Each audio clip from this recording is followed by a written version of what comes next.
blindly follow these leaders and you can't question them. If you question them, you are punished. Actually, there's a consequence. And if you commit any type of sin, there's also a consequence. Welcome to Coach Soul, the podcast where we explore therapeutic ways to the best versions of ourselves.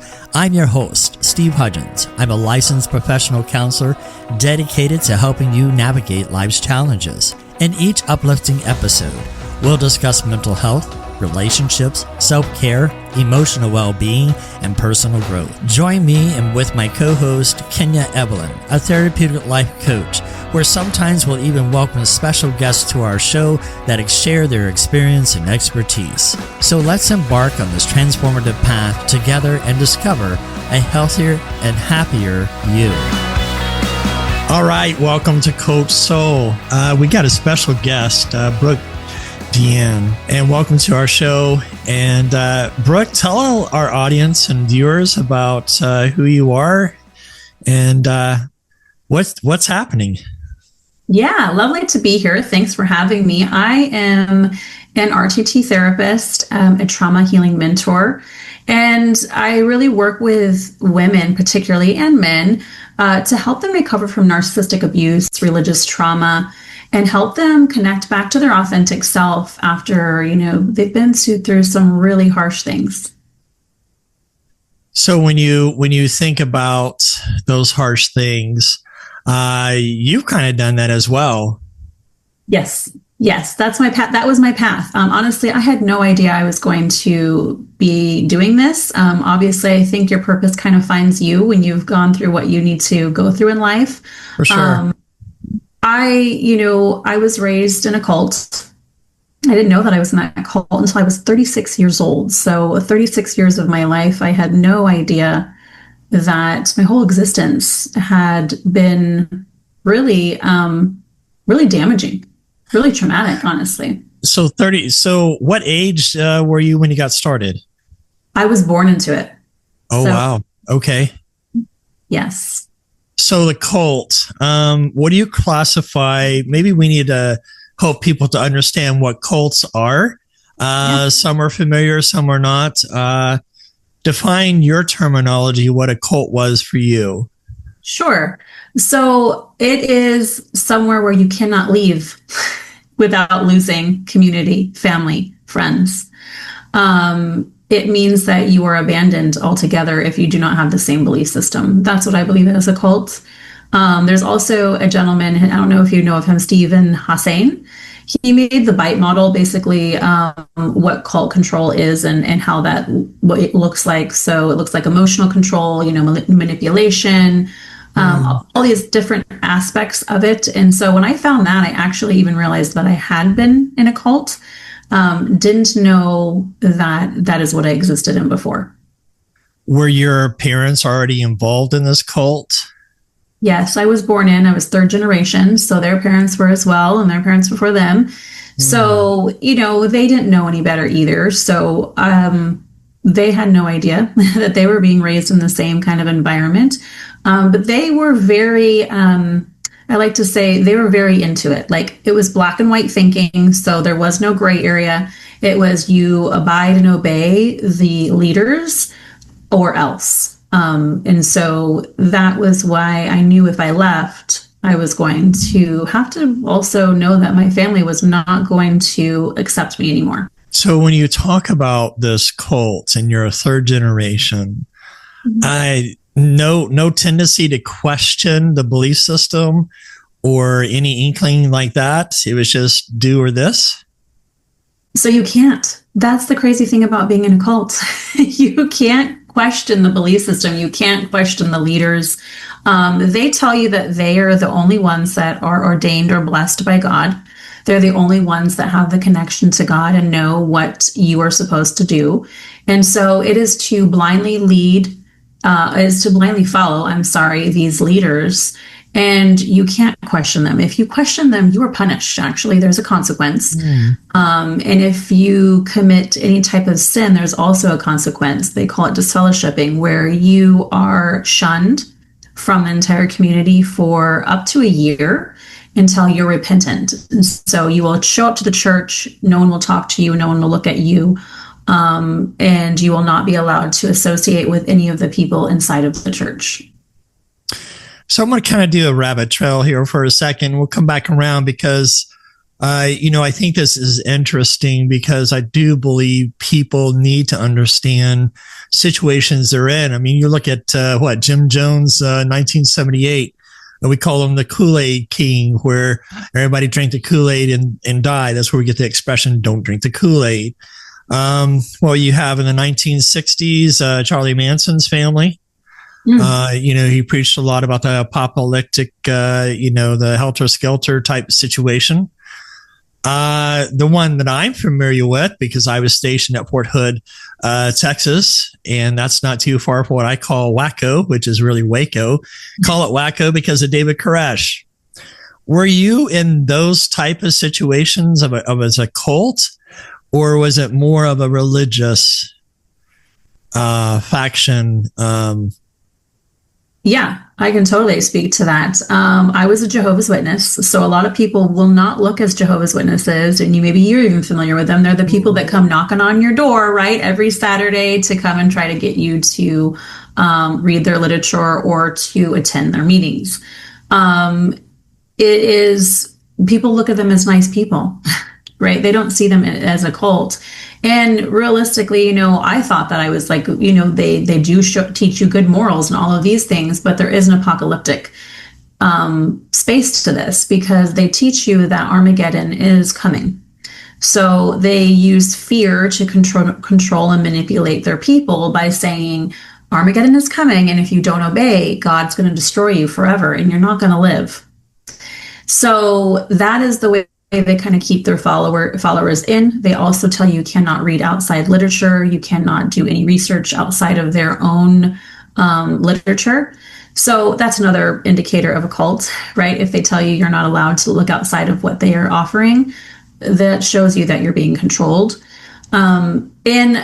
In this space, there was times where intuitively I questioned it. Even as a young girl, I questioned some of the belief system, but I was very, very quickly shut down by my father. My father was one of the, we'll call him higher ups. He was an elder in the religion. And so he was the one that was kind of, shepherding the flock, if you will, or taking care of everybody, and one of the ordained people by God.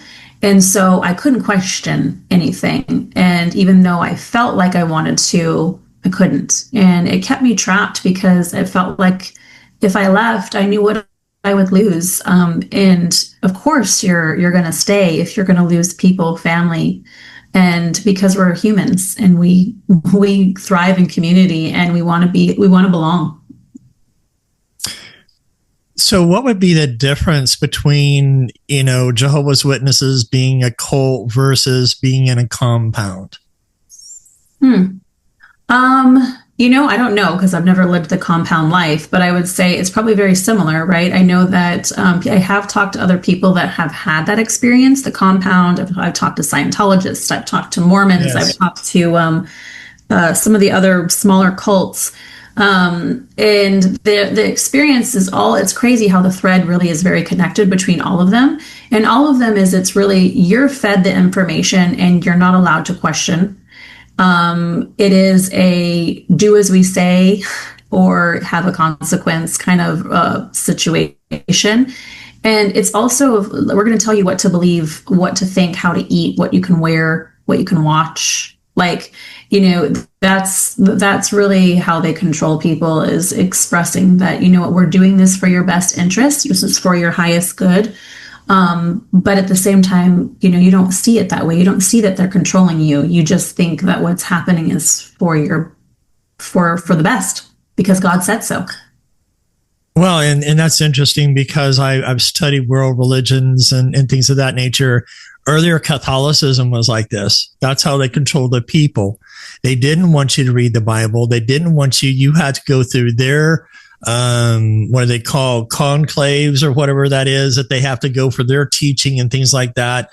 Is that similar to Jehovah's Witnesses, that you have special classes you had to attend? Yeah. You actually went to, when I was growing up, we went to 3 meetings a week. And so we were learning basically the same things over and over again. So it was a lot of programming, right? Getting really indoctrinated. And you had to study their literature. And so it was like a constant influx of information, their information, being told what to believe. And it was just a continuous basis. You know, we go to huge conventions that Jehovah's Witnesses would put on, and this was a big to do, where they would have dramatic plays, if you will, to kind of play on the emotions of people and make them really believe, you know, into what they were trying to sell. And that was, honestly, it was all fear. So you're going through 3 generations. Mm-hmm. And yet, you know, when you look back at our culture, society, and those time frames, if you're going back 3rd generation, I'm thinking of the era of, the 1920s, 1930s, where you had the Great Depression. Yeah. And people kind of turned to God, so to speak, to look for ways to help, better themselves, get into a better situation than they were in. Did you talk to your parents about how this all got started for them? They were born into it mostly. My mother wasn't. Her mother came into it a little bit later, and her father was never a Jehovah's Witness. So I never really talked much about it, but I remember it being something that they felt like really protected them. I think that they felt like this was the only way and there was no other way. And I even now, even though I am estranged from my parents because of the fact that I left their religion, I haven't talked to them in over 4 years. I even know that they don't know any different. And so I had to let go of a lot of that ability, knowing that, my parents had no idea. They just believed that this was the only way, this was the only truth, and that this was ultimately their survival. When I think about Jehovah's Witnesses, most of them don't believe in birthdays or holidays and things of that nature. Can you expound upon what was that like not to have a birthday when everybody else around you was having birthdays? It was, in some ways, it was really traumatic as a little girl. I'll be honest. I remember so many times, like my parents always told the teachers, that we didn't celebrate holidays and we didn't celebrate birthdays. And so every holiday or birthday, I had to go sit in the library and read a book. I couldn't participate. And so I grew up really believing that I was different. I was the oddball. I hated it when people asked me, why are you not allowed to have a cupcake? Or what? Like I literally wanted to crawl into a hole and hide because it was so embarrassing for me. Because it was sad, it was sad that I couldn't participate in just a celebration. And that's the way I viewed it even as a kid. So I'll be honest, there were times where I sneaked that cupcake. There was times where I still participated in things that I wasn't supposed to. And I would not tell my parents. And that really, but it affected all of us. I talked to a lot of people that have left the Witnesses, and it's all affected us in some way, shape, or form. And we kind of come out of it and we're like, man, that was really difficult growing up like that. And your parents, I'm assuming they're still in Jehovah's Witness and still practicing. Yes. What was that like for you? Here you are, 36. Say, hey, I'm taking a different route. What was the conversation between you and your parents? Volatile, to be honest. There was a point where it got very heated. My father liked to control. My father was very narcissistic. He was, one of my first abusers. And realizing that when he didn't have control over me anymore, he really couldn't handle it. And I was, outspoken, and I said it like it was. And I said, if you don't accept me for who I am just because I don't believe the way you do, that's conditional love. But he couldn't hear it. He couldn't accept that. And so that made him angrier and angrier. And I just realized that my father could never be the father that I needed. And I never was going to get validation from him. And so I had to really walk away from that after I saw myself beg and plead for my parents to see differently. Sure. And it was an acceptance that I had to not only grieve, but know that, you know what, this is just not going to be the way I want it to be, unfortunately. What I tell my clients too, when they're in this situation, like I've been with my own parents, to find healing is to stop expecting your parents to love you the way you need them to. When you stop that expectation and just accept this is who they are, see, healing becomes huge because you begin to start loving yourself. Some things that I talk to ministers on is that we're really good about teaching how to love God, how to love our neighbor, but we really stink at how to love ourselves through God's eyes. And that's a huge difference when we start looking at it from that perspective. How, what ways did you start beginning to heal on your journey? You're saying, hey, it was volatile, but where did you start realizing, hey, this doesn't seem right? I realized I needed to choose me. When you just talked about that, choosing self-love, I realized that I had never done that. What I had done, I had lived a life that was for everyone else. I had lived a life for acceptance of my parents, of the community, for the acceptance of, honestly, even my ex-husband at the time.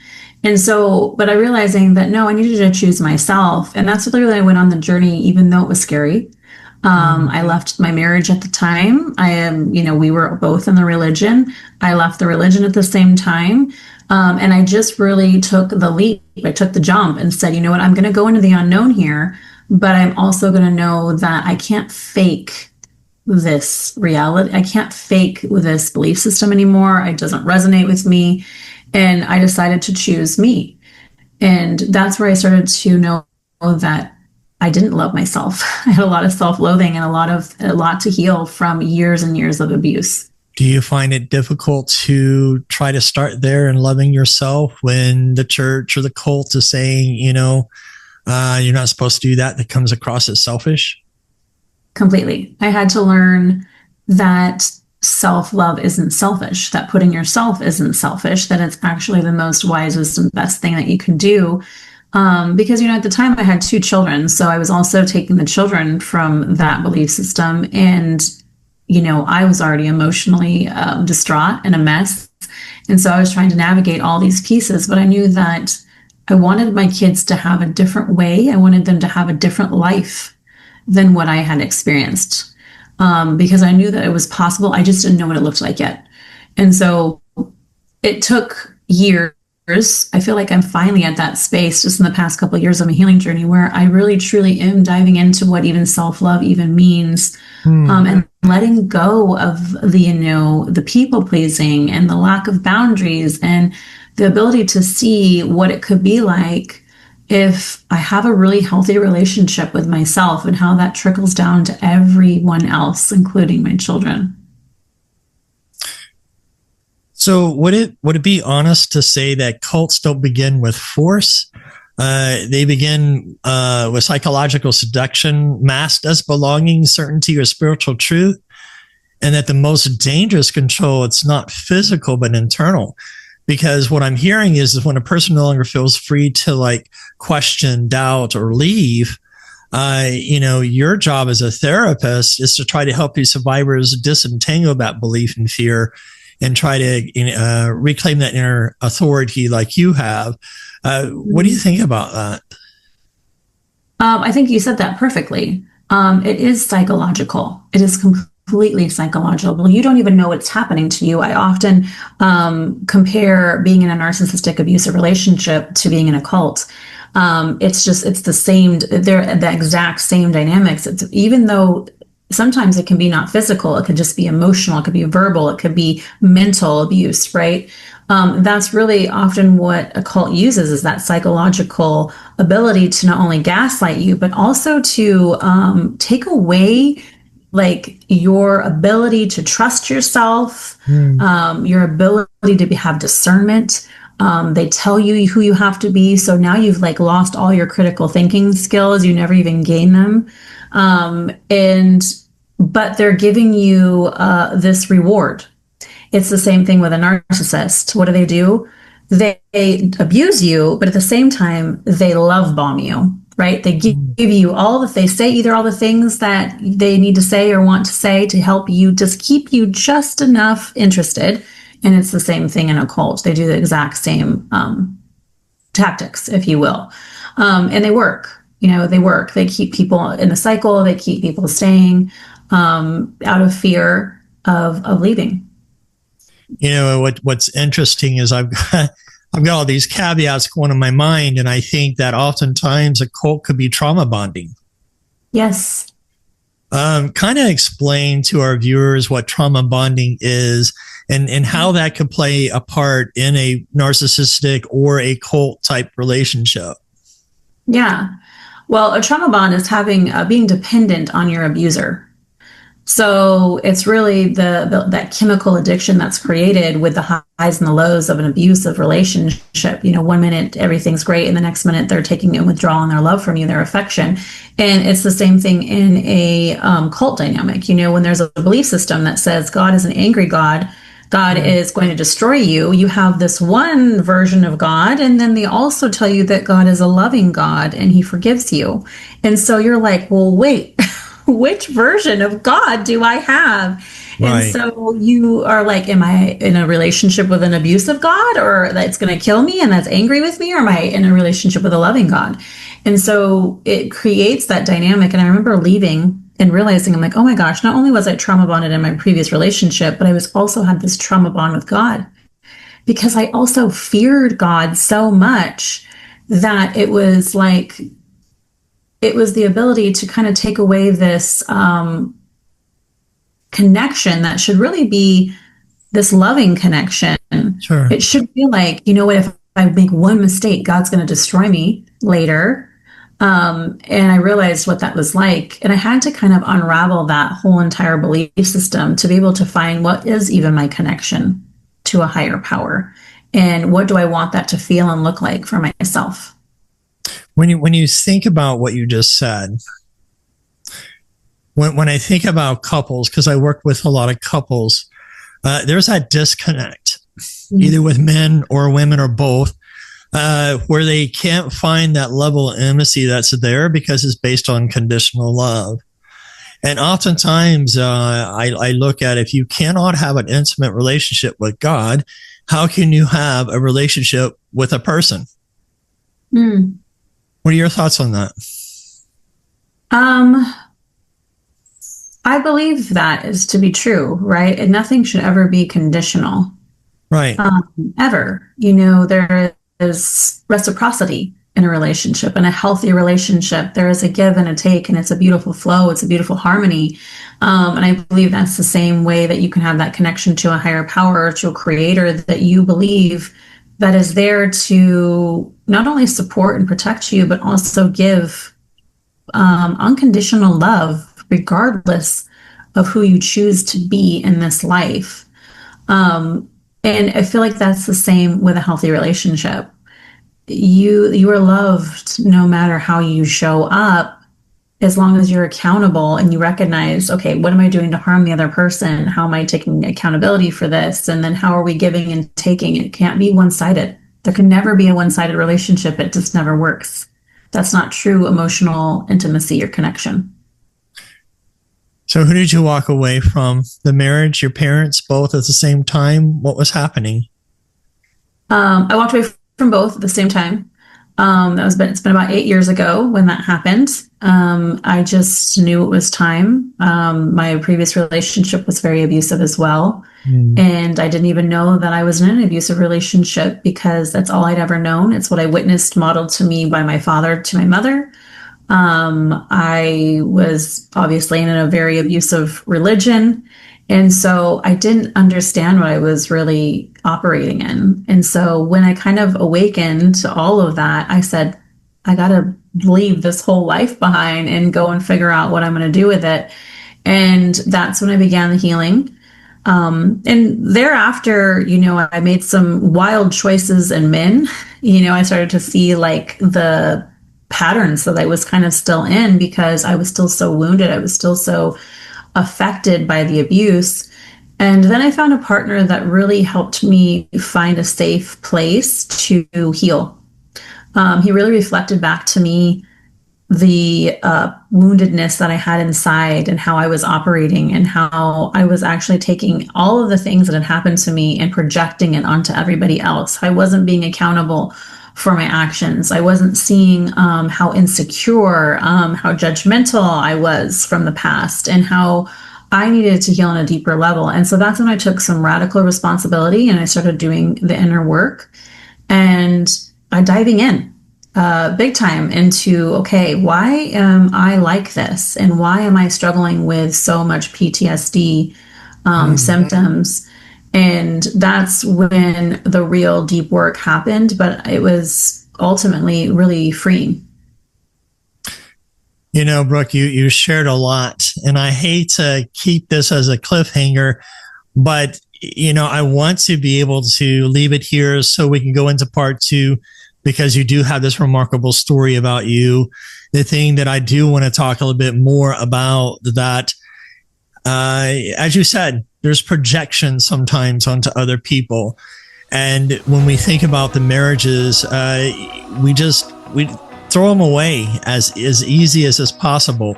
We don't look at a marriage as a covenant. So maybe some of these things that we could talk about, okay, where's your support system? Was you all alone? So these are some things we'll talk about next time. So until then, take care and God bless. Thank you for tuning in to today's episode on Coach Soul. As we wrap up, we want to remind our listeners of a few key points. This podcast is for informational purposes only and does not substitute professional medical advice, diagnosis, or treatment. The content shared here is based on professional opinion but may not apply to everyone's situation. Always consult with a qualified healthcare provider before making changes to your mental health care. If you're in a crisis, please seek immediate professional help or contact a crisis hotline. Listening to this podcast does not create a therapist-client relationship.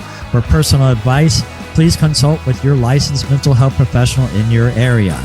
Remember, your mental health journey is unique. While we hope this information is helpful, it is crucial to work directly with the qualified personnel for your specific needs. Thank you again for tuning in to Coach Soul, and we'll see you next time.